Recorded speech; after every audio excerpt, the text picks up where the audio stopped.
Salut tout le monde et bienvenue à cette vidéo Tabletop Simulator. Ça fait un bout de temps que j'ai pas fait de vidéo Tabletop, puis je voulais actualiser un peu certaines vidéos qu'on avait fait par le passé. Et le hasard a fait que l'imminence grise, Monsieur Crépeau, qui travaille sur un projet et finalement a abdiqué en utilisant Tabletopia. Bravo à tous ceux qui font le pas pour aller vers Tabletop Simulator. Et il m'a demandé un peu d'aide pour certaines pièces particulières et tout ça. On va faire des tests aujourd'hui. Je n'ai même pas regardé ce qu'il m'a envoyé. Alors, on va essayer d'intégrer les différentes composantes de son jeu et voir comment ça fonctionne.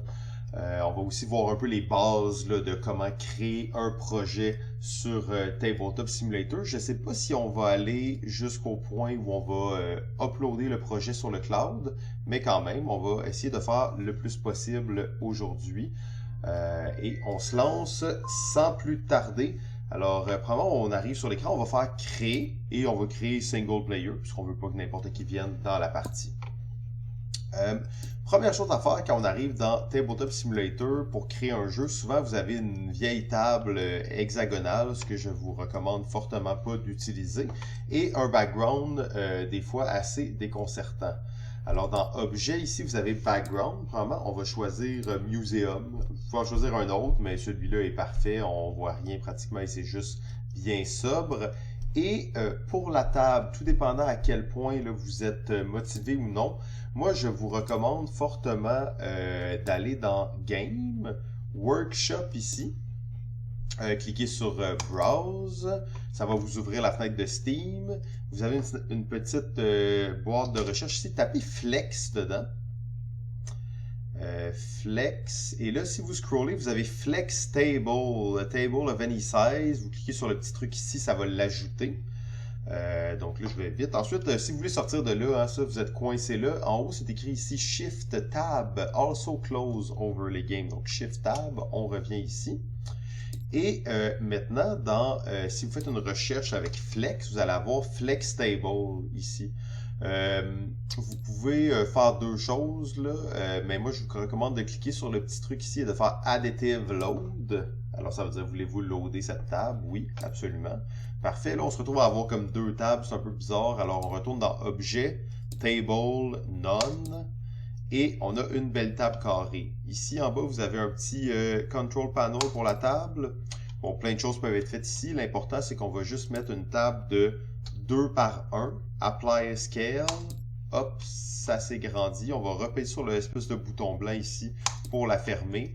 Et c'est pas mal fait. Bon, on a un deck de cartes qui vient avec la table. On le supprime tout simplement. Et c'est parti. Alors là, on a une belle table et un beau background, ce qui fait du sens. Maintenant, ce qu'on va faire, on va aussi aller dans Game, Save and Load, Save Game. On va appeler ça Enceladus et on va sauvegarder. Au moins, comme ça, on aura déjà la base qui est en place. Donc, sur ce, on va regarder ce que Bruno nous a envoyé. J'ai déjà joué à son jeu, donc je connais quand même plusieurs des composantes. Il y a quelques petits défis, fait que ça va être intéressant de voir ça. Alors, on a bâtiment, board, expert, item et terrain. On va y aller dans l'ordre qui sont là. Comme je vous dis, je n'ai même pas ouvert ces fichiers, alors ça va être un peu une surprise en espérant qu'il ne nous a pas envoyé des petites surprises là-dedans. Et bâtiment, on le voit déjà d'emblée, ça c'est d'ailleurs l'une des raisons pourquoi il y avait des problèmes sur Tabletopia, c'est qu'il y a des tuiles avec des transparences dedans, donc des tuiles tétraminales ou polyminales, tout dépendant comment vous voulez appeler ça.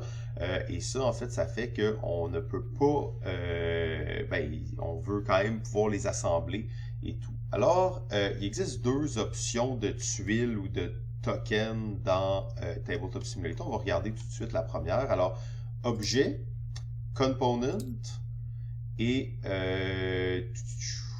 Custom. Ici, on a Tile et on a Token. Okay? Alors, il y en a un qui marche et un qui ne marche pas. Meilleure technique pour le savoir, c'est de l'essayer. Alors, on va probablement prendre le token. Là, ça nous nous a comme choisi ça. Alors, je clique n'importe où et j'ai un token blanc qui est apparu. Là, ce qu'on va faire, c'est qu'on va cliquer droit avec la souris sur ce token pour ouvrir la petite fenêtre contextuelle ici. Alors, je vais juste refaire le processus. Je vais dans Objet, Component, Custom, Token, clic droit. Okay? C'est un peu, il y a sûrement d'autres moyens de le faire, là, mais bon, c'est à ça que ça ressemble. Et là, ici, on peut aller uploader une image. Alors, moi, je vais cliquer sur le petit Browse Local File. Et on va aller chercher Enceladus, bâtiment. On va prendre Habitation 3.0, Open. Là, il nous demande, voulez-vous le mettre local ou sur le cloud? Choisissez toujours le cloud, sinon, votre image, les autres ne pourront pas la voir. Alors, cloud, upload, parce qu'il faut l'uploader sur le cloud, ça prend un petit peu de temps.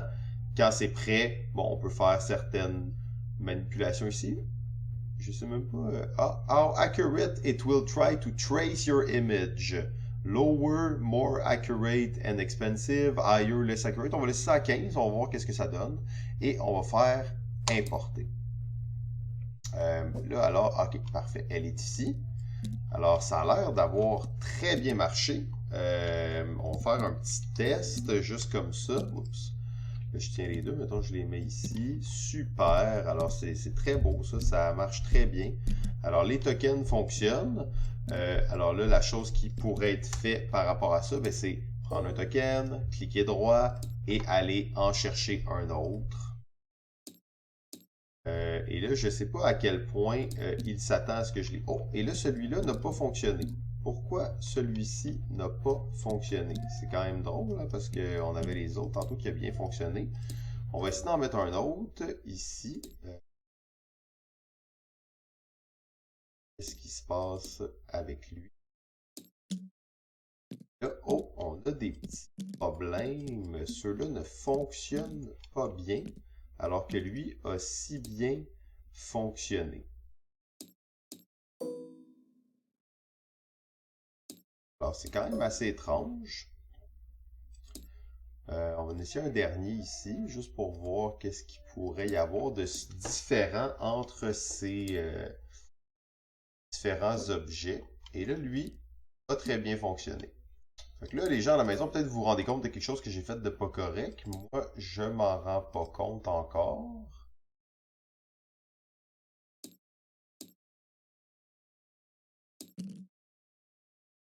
Ceux-là ont vraiment un petit problème, alors que les autres n'en ont pas. Ce qu'on va faire, c'est qu'on va ouvrir un programme qui va nous permettre d'aller étudier pourquoi est-ce que certains fonctionnent et d'autres ne fonctionnent pas. En attendant, on va quand même peut-être essayer d'aller en importer le plus possible pour lesquels auraient des problèmes et lesquels pas. Fait qu'on voit que celui-là et le CRB, est-ce qu'il fonctionne? CRA fonctionne bien. Probablement que CRB. Et... donc, c'est les productions. Bon, les petits devraient bien fonctionner parce qu'eux n'ont pas d'effet de transparence. Ah, on voit d'ailleurs qu'eux, ils sont un peu plus gros. Je ne sais pas si leur ratio est le bon. Ça d'ailleurs, c'est quelque chose qui peut arriver des fois si les fichiers n'ont pas été sauvegardés tous de la même taille avec les mêmes barèmes, on se rend compte que ah ouais, ben là lui, il est pas mal plus gros que qu'est-ce qu'il devrait être. Alors avec la touche plus ou moins de votre clavier, pas du numpad, mais vraiment à côté du 0 là en haut là, vous pouvez grossir et rapetisser une super qui marche pas mal égal. Ça va être pas mal ça. D'ailleurs, qu'il y a une différence assez fondamentale de style. Ici, on a des coins ronds. Ici, on a des coins carrés. Ça va être à voir d'ailleurs comment ça a été fait là, au niveau des fichiers. Bon, maintenant que Photoshop est ouvert, on va retourner dans les trucs initiaux et on va aller ouvrir nos deux images qui ne fonctionnent pas. Une qui fonctionne, une qui ne fonctionne pas. On va aller voir qu'est-ce qui pourrait se passer. On voit ici qu'on a vraiment un PNG clairement découpé avec même les coins ronds. Okay? Donc, ce qui explique pourquoi on a les coins ronds sur l'autre. Alors qu'ici, Ici, on n'a pas l'espèce de petite... Ça semble discret, là, mais vous voyez ici, on a une espèce de petite bordure partout autour. Et ici, on l'a pas, même qu'on a comme du blanc, du noir, ça touche sur les côtés. D'après moi, ça c'est le genre de choses que Tabletop Simulator n'aime pas trop et comprend pas trop. Qu'est-ce qu'il doit importer quand il voit ça? Donc, premièrement, on va se débarrasser de la petite ligne blanche ici en haut. Hop. Donc, on va se débarrasser de la ligne blanche et on va réduire juste un tout petit peu la forme pour lui donner une espèce de petite bordure un tout petit peu autour. Vraiment discrètement, petite bordure, comme ça. Et on va sauvegarder ça en PNG pour préserver la transparence, bien entendu. Là, on n'est pas là pour faire un cours d'image nécessairement, mais pour ceux qui sont de comprendre, il faut que ce soit en PNG, il faut qu'on ait de la transparence, sinon le programme ne comprend pas qu'est-ce qui se passe avec ça. Alors, on va mettre prod A2 Simon. Donc, on a exporté. On va maintenant venir ici et objet, component, custom, token, clic normal, clic droit. On va aller chercher notre nouvelle image qui est celle-ci, A2 Cloud. On va l'uploader et on va l'importer. Parfait. Fait que là, effectivement, elle est correcte. Bon, on voit qu'elle est un peu plus grosse, par contre. Comme je vous dis, ça, c'est pas un problème tant que les ratios sont les bons, parce qu'on peut, avec plus ou moins, ajuster la taille pour qu'il soit la même taille.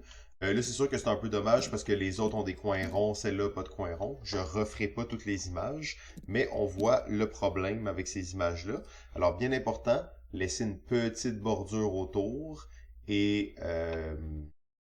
ben, si on veut des coins ronds partout, s'assurer de mettre des coins ronds partout, au moins pour qu'il y ait un standard là, dans les formes que l'on va faire. Ensuite, si elles sont toutes faites sur la même taille d'image, ça va être pas mal plus simple parce que quand on va les importer, elles seront toutes de la même taille. C'est un exercice qui doit être fait manuellement pour chacune des pièces. Par la suite, une fois qu'on a des pièces, on peut tout simplement faire comme dans n'importe quel programme, CTRL-C, CTRL-V et les copier comme ceci. Une chose que j'aime bien faire quand j'ai des pièces comme ça aussi, c'est d'aller dans Object, Component, Miscellaneous, non, excusez-moi, Tools, et aller chercher le sac, le drag and drop tout simplement, là, ici. Et les sacs, ce qui est cool, c'est que tu peux mettre, mettons, je vais copier, là, je m'en mets plein. Parfait, on peut tout simplement juste mettre ça à l'intérieur du sac. Et là, on a notre sac de pièces orange. Même qu'en cliquant droit, on peut venir Color Tint et changer la couleur du sac. Fait qu'on pourrait le mettre orange. Bon, c'est sûr que les sacs sont jamais très vibrants de couleur, là. Mais bon, au moins, on sait qu'il y a là-dedans ces pièces-là. Sinon, même ce qu'on peut faire, c'est en prendre juste une petite, la réduire, toute petite, et la mettre juste à côté du sac pour dire que dans ce sac, il y a ces pièces. C'est quand même assez propre et facile à gérer par la suite. Il y aurait d'autres manières de le faire, mais moi, j'aime bien ça. Si on n'a pas besoin de beaucoup, ben, on a tout simplement à les mettre sur le côté. Je vous rappelle que si la table n'est pas assez grosse, on peut toujours dire « Ah, moi, je veux une table de 3 par 1. » Boum, mais là, on a une table qui est encore plus longue, ou même une table de 3 par 2. Une table qui est très, très grande. Alors ça, c'était pour les tokens, donc pour les tuiles. Je vais supprimer celle-ci. De toute manière, Bruno va faire chez lui. Je vous invite fortement, une fois que ça sera intégré, à jouer à Enceladus. Ça vaut le détour. Maintenant, prochaine pièce prochain type de pièce, c'est des plateaux de jeu. Des plateaux de joueurs. Alors, des plateaux de joueurs, j'ai déjà joué au jeu, donc je sais que c'est tout simplement des plateaux de joueurs sur lesquels on va vouloir mettre des choses. Donc ça, c'est pas très complexe. On va aller dans Component, encore une fois, dans Custom. Et là, il y aurait plusieurs options pour le faire.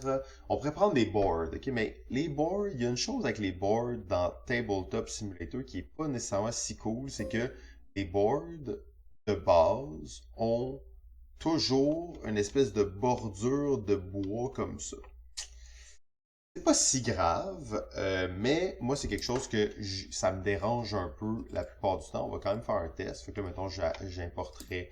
Là, vous avez compris le concept, là, c'est le même genre de manipulation pour amener ça. Fait que c'est quand même bien, mais on a l'espèce de petite bordure ici. Euh, alors, qu'est-ce qu'on peut faire? Il y a plusieurs options. Moi, je proposerais de prendre une carte. Une carte qu'on va prendre ici. Alors, et là, les cartes, bon, on a face et back. On n'a pas le choix de prendre les deux, par exemple. On va juste copier la même adresse ici, ça va être plus simple. Et on a maintenant deux plateaux. Remarquez que le board que j'ai rajouté ici, là, je ne peux pas le sélectionner, je ne peux pas le bouger. Par défaut, lorsqu'on ajoute un plateau dans Tabletop Simulator, il est verrouillé. Pour déverrouiller un objet dans Tabletop Simulator, vous pouvez cliquer droit dessus et toggle lock, on voit qu'il est locké. Ou encore plus simple, avec la souris qui survole l'objet, faire L pour lock. Et ça va débloquer l'objet. Donc, je pense qu'on peut dire que c'est peut-être mieux de ne pas prendre un plateau. C'est un peu bizarre qu'il y ait cette espèce de truc. Il existe des plateaux custom et tout, mais c'est pas si important. Alors, je vais tout simplement le supprimer. Et on a ici un plateau. Bon, il est vraiment petit, mais on peut grossir les éléments avec le plus. Alors, je grossis ça. Et ce que ça fait, c'est que ça nous fait un plateau tout mince, tout beau, qui vient se placer là, facilement.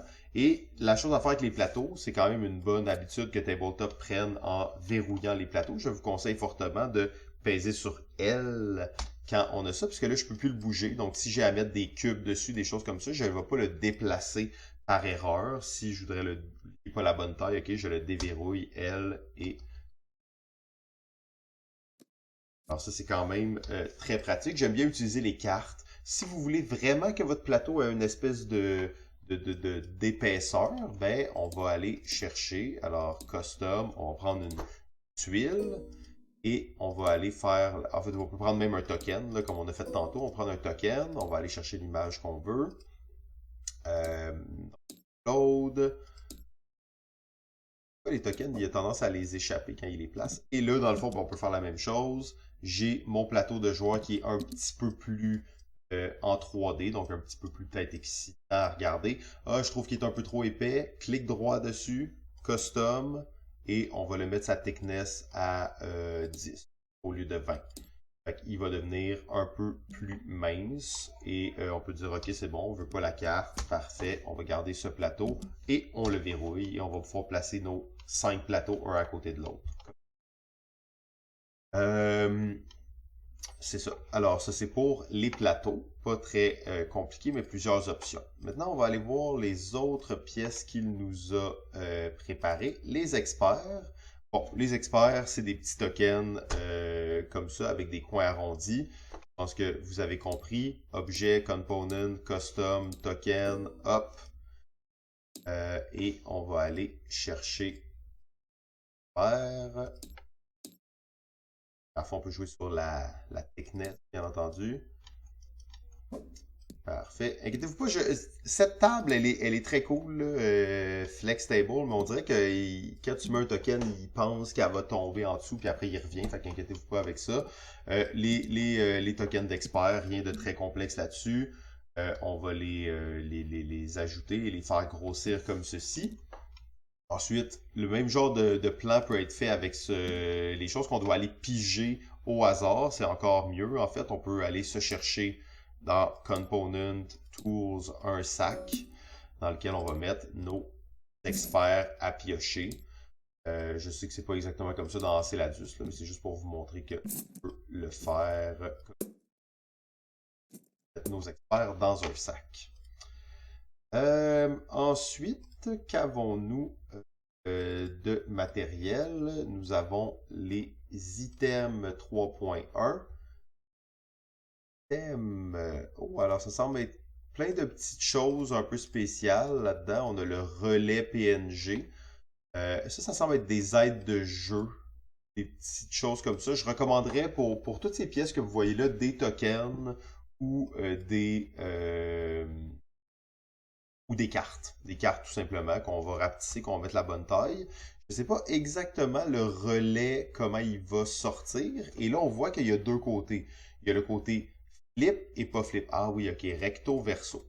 Fait que ça va être quand même intéressant. On va pouvoir l'essayer maintenant parce que depuis le début, on a juste eu un côté.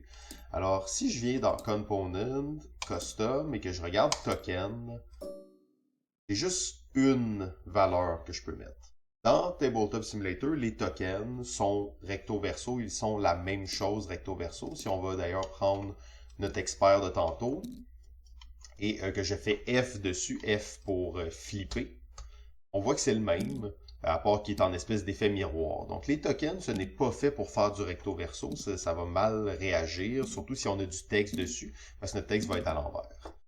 Alors, ce qu'on va aller chercher, d'ailleurs, il y a peut-être même un moyen d'arranger ça. Candy, non. Donc, Component, Custom, on va aller chercher une tuile. Tuile, et clic droit. Vous voyez que tuile Top Image, Bottom Image. Fait que la même chose, on va aller chercher l'avion, ça. Donc, décret recto verso. Alors, on va aller chercher notre première image. Cloud, Upload. Deuxième image, Bottom. Alors, ça va être ça ici. Une, Cloud, Upload. Thickness, même chose, on peut jouer sur l'épaisseur de cette tuile-là ici. On va le laisser à 20, ça semble c'est quand même une taille raisonnable. Et on va importer. Par contre, remarquez la chose, là, les coins qui ne sont pas coupés parce que les tuiles ne prennent pas en compte l'alpha, donc les PNG. Fait que ça, c'est le revers des tuiles. Fait qu'on peut flipper. Par contre, on voit qu'avec F, ça fonctionne bien. Donc, on a les deux côtés qui sont beaux. Mais on a un petit problème ici avec, avec notre coin comme ça. Chose qu'on peut faire si on veut vraiment avoir un coin. Ici, vous voyez, on a type et on a un truc qui s'appelle rounded. Fait que ça ne respecte pas le PNG, mais on peut dire, nous, là, on a des rectangles à coins arrondis. Fait que si on vient sélectionner ça ici puis qu'on réimporte, ça le fait, mais pas assez. Pas assez. Il faudrait que le design soit fait. Fait que oui, c'est arrondi, mais ça ne prend pas l'alpha en compte. On pourrait aller prendre une carte individuellement. Je retourne dans Custom, Card, on met ici et on pourrait faire exactement ce qu'on vient de faire avec ça. Alors on va aller la chercher tout simplement. Mais les cartes, c'est la même chose. Je ne crois pas qu'elles prennent l'alpha. On a certains types de cartes. Par défaut, elles sont rectangle rounded. Et si on l'importe, oui, elle a l'air de l'avoir faite, par exemple, la carte. Elle a l'air d'avoir pris la transparence. Fait que ça peut être une option. Les cartes, on peut changer leur taille de la même chose. Oups, je l'ai dit.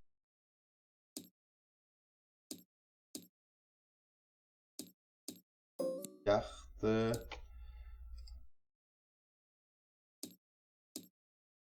Et effectivement, donc la carte va vous permettre d'avoir la forme que vous voulez, mais d'avoir aucune épaisseur, par contre. On peut changer sa taille. Vous voyez, en fait, ce que je vous dis, c'est plus ou moins vrai. Je ne sais pas si vous le voyez, là en bas, ici, il y a une espèce de petit glitch, là.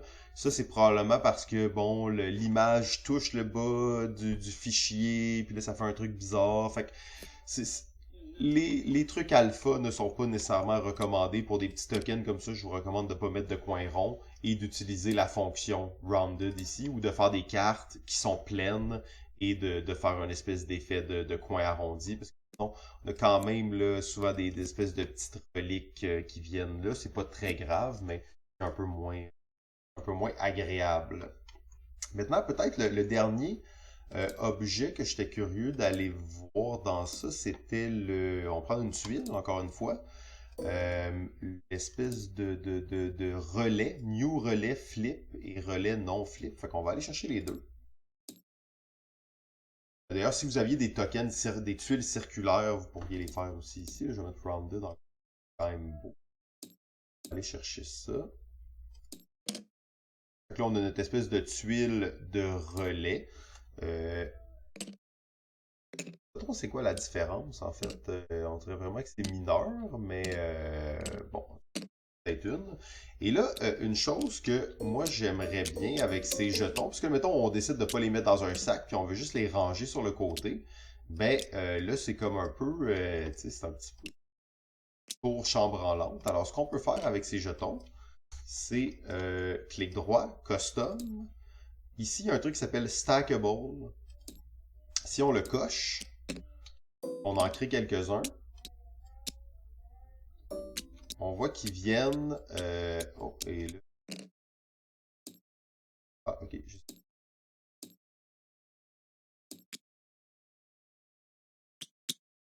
Que j'avais coché, mais je ne l'avais pas coché.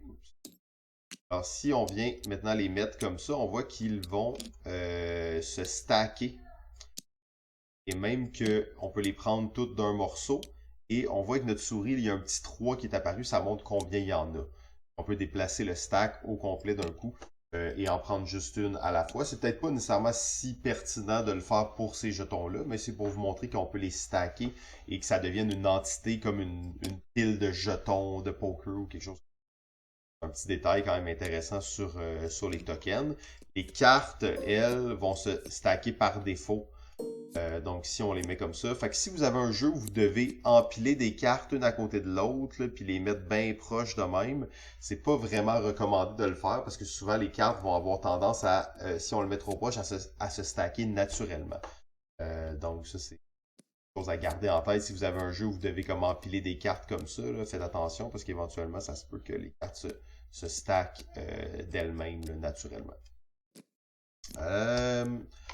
Donc, c'est ça, on va continuer et on va aller voir quel autre élément nous avons. Fait qu'ici, rien de très spécifique. Pour les aides de jeu, ok, on va juste le faire peut-être. Pour les aides de jeu, j'aime bien prendre des cartes. Souvent, ça représente la réalité. D'ailleurs, vous voyez, on va prendre une carte qui existe déjà, puis on va juste la modifier. Donc, au lieu de recréer, d'aller dans Objet, Component, tout ça, on va juste prendre une carte qui est là, qu'on n'a pas de besoin, cliquer droit dessus et faire Custom. Et là, on va venir éditer directement. Donc, aide de jeu recto, cloud, et aide de jeu verso. Bon, en tout cas, recto, je l'ai dans le mauvais. Et là, on va faire importer. Et au lieu, dans le fond, juste de recréer une nouvelle carte, ben, ça m'a fait une carte ici. Fait qu'on peut la mettre plus grosse. Et là, on a notre carte recto-verso, ce qui est très cool parce que ben, ça économise du matériel. Mais dans la beauté d'être sur Tabletop Simulator, c'est qu'on s'en fout un peu du matériel. Alors, ce qu'on peut faire, c'est tout simplement, bon, on peut la laisser recto-verso, mais en donner deux à chaque joueur, la flipper comme ça. Donc, les joueurs ont leur aide de jeu, même qu'on pourrait la mettre entre chaque joueur, là, comme ça tout le monde aurait leur aide de jeu. Et comme on a fait avec les plateaux, on pourrait même verrouiller avec elle ses aides de jeu. Comme ça, maintenant, il n'y a plus de danger là, que si on met des cubes dessus, ce genre de choses-là, qu'ils se déplacent. Alors ça, c'est comme ça qu'on va pouvoir ajouter ce type de choses. Maintenant, qu'avons-nous d'autre dans ça? Je crois qu'il restait un dossier. Terrain. Terrain. Ok, ben en fait, c'est des tuiles terrain, donc ça ressemble beaucoup à ce qu'on a vu déjà. On va juste faire un petit test pour voir comment elles s'importent. Alors, component, custom, token, clic droit. On va aller chercher l'élément qu'on a besoin. Alors, on va commencer par les grosses, comme ceci.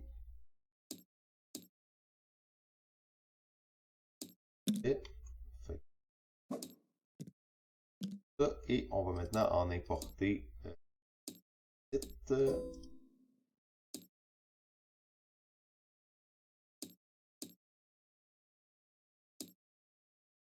tombe, puis après il remonte. La table qui fait ça. Là, on va juste aussi s'assurer que les tailles soient les bonnes. Je pense que c'est important de le faire. Ça a l'air correct dans ce cas-ci. Mais peut-être juste s'en assurer quand même. Puis on voit qu'on peut bien les placer à côté de l'autre. Comme ceci. Dernière chose que je voulais peut-être montrer par rapport à ça, tantôt je vous ai montré que la carte, on peut prendre une carte, cliquer droit, faire custom, puis la modifier. Mais donc, j'ai décidé de faire ça pour mes tokens, mes tuiles. Donc, copie, CTRL-C, CTRL-V.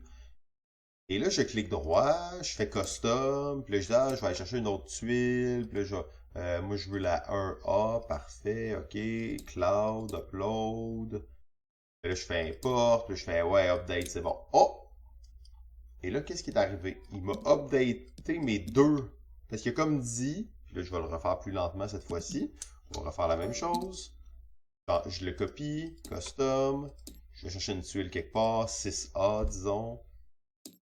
Code. Oh, je vais uploader celle-là. Là, je fais importer. Et là, ça me dit, on a trouvé deux pièces qui sont exactement la même. Est-ce que tu veux aussi qu'on les update? Ça veut dire que si vous avez un token, là, puis que vous en avez créé 50, vous avez dupliqué 50 fois le même token, puis là, vous vous rendez compte que vous avez oublié de mettre un chiffre dessus, vous pourriez les updater toutes d'un coup en faisant ça. Par contre, quand on copie une tuile puis qu'on veut l'éditer, ben là, il nous propose quand même de faire la même chose. Alors ici, il faut tout simplement cliquer sur Cancel et qu'est-ce qui est arrivé? Custom. On va le refaire bien. Je pense qu'il y a eu un problème d'upload là. Par la 4A. Là.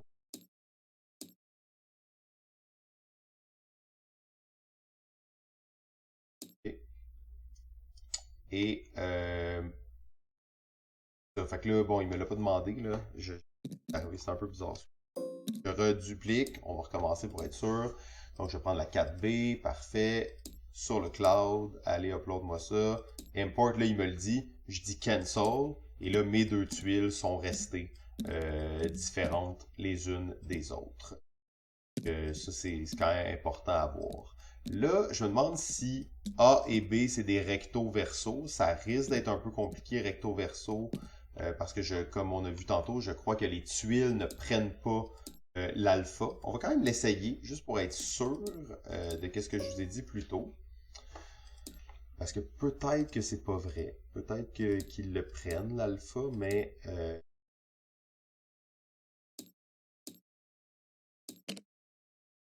pas l'alpha. Malheureusement. Alors, c'était ça le plan.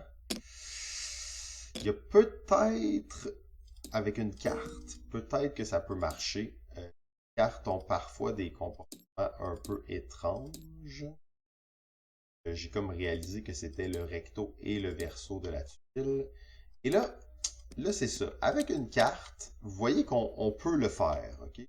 C'est peut-être même pour ce genre de tuile la bonne approche à prendre. Oui, ça fait un petit glitch ici, mais c'est pas très grave. Ça va nous permettre quand même de venir positionner les cartes au bon endroit, de dire OK, ça c'est le recto. Ouais, OK, donc ben, je reprends un peu mon point de tantôt. Pour ce plateau de jeu, et même pour les tuiles pleines, je recommande probablement d'aller utiliser les cartes, parce que ben, les cartes vont permettre l'alpha. Ici. Les cartes, par contre, obligent absolument d'avoir deux côtés. Alors, si vous avez juste le même côté, ben, on peut copier le lien et le recoller ici. Ou réuploader la même image deux fois. Alors, on a ça. On voit d'ailleurs que celle-là est beaucoup plus petite. Il faudrait l'ajuster en termes de taille. Parce que à la base, je crois que c'est celle-ci. Parfait. Alors, Descartes serait la bonne méthode pour ces plateaux. Désolé la tergiversation initiale. Mais je crois que là, on tient quelque chose. Dernier point, parce que je sais que c'est pas dans le matériel qui nous a été envoyé, mais dans ce jeu, il y a des cubes. Donc, ça va être quand même important de pouvoir aller piger des cubes et tout ça. D'ailleurs, il y a des cubes de toutes ces couleurs-là. On peut les voir. Ouais, c'est ça. Donc, il y a 5 couleurs de cubes différentes. Alors, dans Objet, Component, Bloc. Moi, j'aime bien utiliser les blocs parce que c'est très simple. On a ici des Red Square qu'on va venir en place ici. Là, on pourrait aller chercher des cubes custom et tout. Mais non, on va aller chercher tout simplement ceux-ci. S'assurer qu'ils rentrent à la bonne place. Ouais, c'est ça, comme ça. Donc, ils sont à peu près de la bonne taille. On les ajuste de la bonne taille. Et maintenant, ce qu'on va faire, c'est qu'on va cliquer droit dessus, Color Tint, et on va aller choisir la couleur qu'on veut. Alors, je sais qu'on en a une qui est un beau bleu comme ça. On va oups, on va copier-coller. On va aller en créer un noir, un ça, un